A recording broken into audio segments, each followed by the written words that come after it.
மணி comics. ஒற்றுமை நீங்கின்.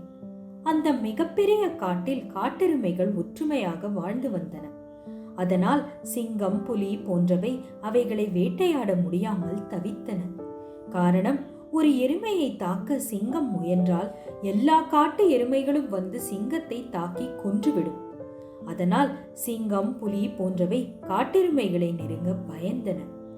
ஆனாலும் சிங்கம், புலி போன்றவைகளுக்கு காட்டெருமை போன்ற பெரிய மிருகங்களை அடித்து தின்றால்தான் வயிறு நிறையும்.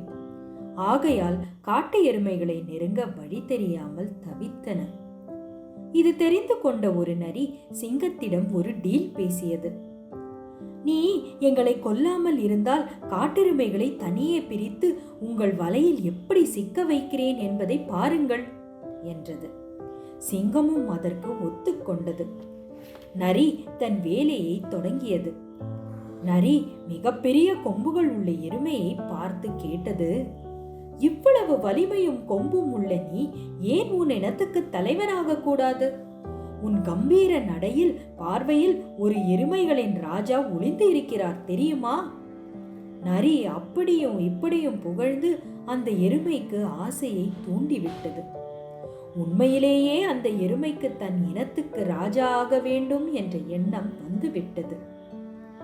அன்று இரவு எல்லா எருமைகளையும் கூட்டி தான் ராஜாவாக இருக்க விரும்புவதாகவும், ஆகையால் நீங்கள் எல்லோரும் என் சொல்படி கேட்டு நடக்க வேண்டும் என்றும் கூறியது. அதற்கு ஒரு எருமை, எதற்கு தலைவன்?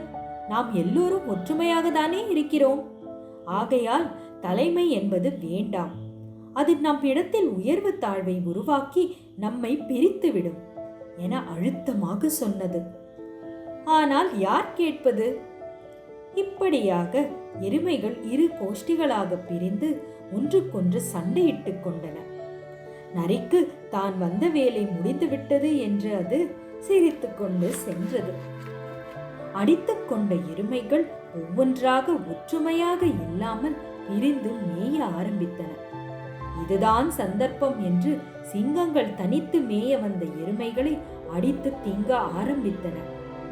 ஆனால் எருமைகளோ ஒற்றுமையாக இல்லாமல் போனதால் தான் சிங்கத்துக்கு இரையாகிறோம் என்று தெரியாமல் ஒன்றுக்கொன்று பிரிந்து தங்கள் இனத்தை அழித்துக் கொள்ளத் தொடங்கின.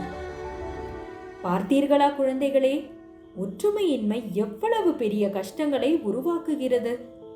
நாம் ஒற்றுமையாக இருந்தால்தான் எந்த காரியங்களையும் சாதிக்க முடியும், வெல்ல முடியும். அதனால்தான் பாரதி சொன்னான், ஒற்றுமை நீங்கின் அனைவருக்கும் தாழ்வு என்று. நாம் ஒற்றுமையாக ஒன்றுபட்டு வாழ்வோம், எதிரிகளை வெல்வோம்.